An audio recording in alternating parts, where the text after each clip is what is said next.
I told him, you can touch, but you can't taste. But when the lights went out, and he knocked on my door, my rules didn't stand a chance. One night, one touch, and everything changed. Please don't forget to subscribe. And one request, please always keep smile on your face. I never thought a sentence like that would leave my lips. But that night, with the heat swirling between us and the tension stretching like elastic, I looked him in the eyes and whispered, you can touch my melons, but you can't eat. It started 2 weeks before that sultry moment, in the middle of a summer that already felt too long and too lonely. My name's Natalie Monroe, and I've always been the kind of woman who played it safe. Safe relationships. Safe decisions. Safe everything. Until Mason Carter moved in next door. Mason was trouble wrapped in denim jeans and a worn-out leather jacket. He looked like he belonged on the cover of a romance novel, the kind you pretend not to read in public. Tall, messy brown hair, hazel eyes that flicked between cocky and kind, and that half-smile, God, that smile. He was the kind of man who didn't ask for attention. It followed him.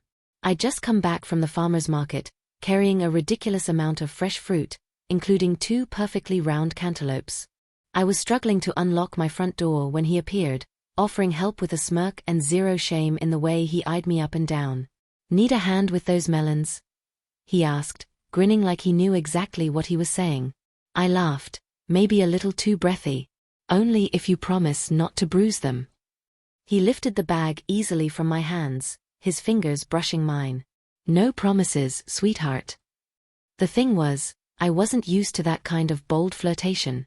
Most guys I dated wanted neat dinners and polite goodnight kisses. Mason? He made me want to throw out all the rules. We started seeing each other, accidentally at first. He'd find excuses to water his plants when I was out sunbathing. I'd conveniently check my mailbox when he returned from his morning jog shirtless. Harmless. Hot. And building fast. One evening, I invited him over for wine. It was late.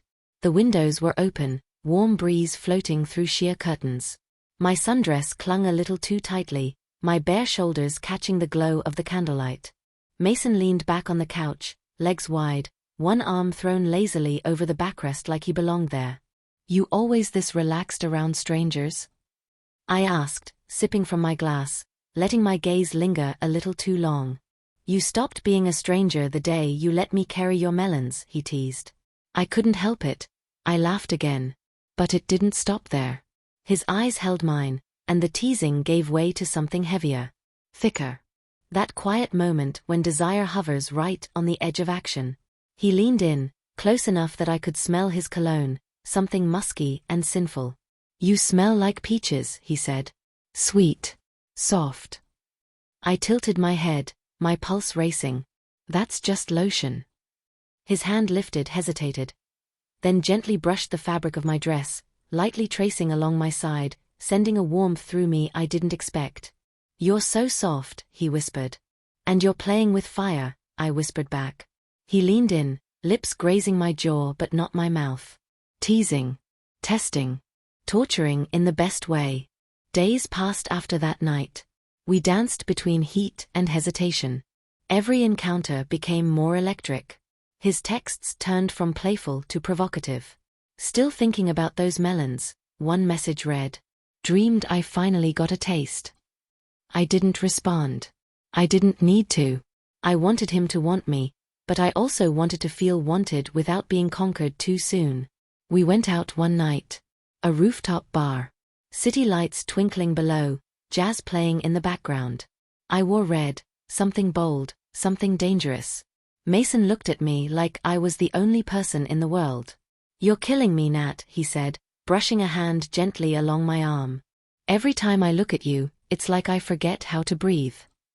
Good, I said, stepping closer. Because you're making me remember how to feel. He kissed me that night. Slow at first. His hands firm at my waist. I didn't stop him. But when things got too heated, I pulled back, breathless and shaky. I meant what I said, Mason, I whispered. Not yet. He smiled, that same infuriating, intoxicating smile. I'll wait. But don't make me wait forever. He didn't. Because a week later, it happened. The power went out after a summer storm. I lit candles, poured wine, wore nothing but an oversized shirt. I didn't expect him to knock at my door. I didn't expect him to say, "Thought you might be scared of the dark." He was the dark. Dangerous. Delicious. "I'm not scared," I whispered, standing close. Too close. His hands framed my face. His thumb gently brushed my lower lip. "You should be." I grabbed his hand and guided it to my side, just as I had before. "You can touch," I breathed, "but no tasting." He kissed my neck, groaned low in his throat. "That's the cruelest rule I've ever heard." "But you like it," I whispered. "I love it," he growled. "Because it means you're mine. Even if I don't get everything. Yet." That night, we didn't go all the way.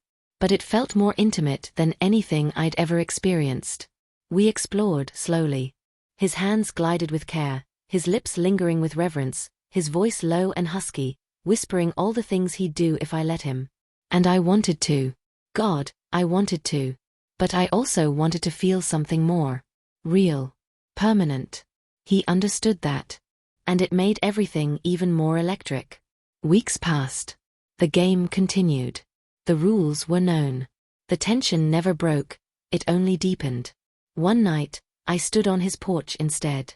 He opened the door shirtless, grinning. "Decided to break your own rules?" "Maybe," I said, stepping inside. "But maybe I just came to renegotiate." He took the wine bottle from my hands, eyes dark with anticipation. "And what's the new deal?" I reached for his hand, guided it again, this time slower. "You can still touch." "But," he prompted, breath shallow. "But tonight." I leaned in, lips brushing his ear. "You can taste." He groaned, and that was all it took. The fire we'd been holding back finally surged. Clothes were shed. Skin met skin. But even then, it wasn't just passion. It was a connection. Every tease, every look, every moment of restraint led to this. It was emotional. Powerful. Unforgettable. Afterward, tangled in sheets, his hand resting over my heart, he whispered, "You were worth the wait." I kissed him softly. "And you were worth the risk." Mason wasn't just the guy next door. He became the man who helped me unlock parts of myself I'd forgotten existed. Confidence. Passion. Desire without shame. He made me laugh, made me feel, made me burn. So yeah, maybe I said something ridiculous at first. Maybe it started with a flirt and some fruit. But in the end, it turned into something real. Something hot. Something worth telling. And for anyone wondering, yes, he finally got a taste. And yes, he said it was the sweetest thing he'd ever known.